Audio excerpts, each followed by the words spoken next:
নরসিংদীতে কিশোরীকে সংঘবদ্ধ ধর্ষণ ও হত্যা মামলার প্রধান আসামি নূর মোহাম্মদ নুরাসহ গ্রেপ্তার 7 আসামির 8 দিন করে রিমান্ড মঞ্জুর করেছে আদালত। রবিবার জুডিশিয়াল ম্যাজিস্ট্রেট মোহাম্মদ মেহেদী হাসানের আদালত এই আদেশ দেন। এর আগে গত শুক্র ও শনিবার 2 দিনে 7 আসামির 10 দিন করে রিমান্ড আবেদন করেন মামলার তদন্তকারী কর্মকর্তা ওমর কাইয়ুব। সকাল 11:30টায় নরসিংদী জজ কোর্টের দ্বিতীয় জুডিশিয়াল আদালতে তোলা হয় গ্রেপ্তারকৃত 7 আসামিকে। বাদীপক্ষের স্বপ্রণোদিত হয়ে আইনজীবীরা আদালতে দাঁড়ালেও আসামির পক্ষে কোনো আইনজীবী দাঁড়ায়নি।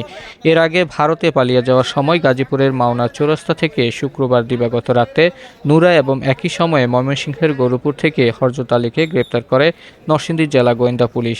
এ নিয়ে কিশোরীর মা ফাহিমা বেগমের দায়ের করা মামলায় 9 জন আসামির মধ্যে 7 জনকে গ্রেপ্তার করতে সক্ষম হয় পুলিশ। এর আগে গত 25শে ফেব্রুয়ারি বুধবার রাতে কিশোরী আমিনার বাবার কাছ থেকে নুরার নেতৃত্বে একটি চক্র তাকে ছিনিয়ে নিয়ে যায়। পরদিন বৃহস্পতিবার সকালে মাধবদী থানার কোতালীচর দড়িকান্দি এলাকার একটি সরিষা ক্ষেত থেকে গলায় ওড়না পেঁচানো মরদেহ উদ্ধার করে পুলিশ। মামলার এজাহারের প্রেক্ষিতে ধর্ষণের সাথে সরাসরি জড়িত 4 জন এবং বিচার কার্যে সহযোগিতা করায় সাবেক মেম্বারসহ 3 জন নিয়ে মোট 7 আসামিকে গ্রেপ্তার করতে সক্ষম হয়েছে পুলিশ। বাকি 2 পলাতক আসামিকেও দ্রুত আইনের আওতায় আনা হবে বলেও জানিয়েছে পুলিশ।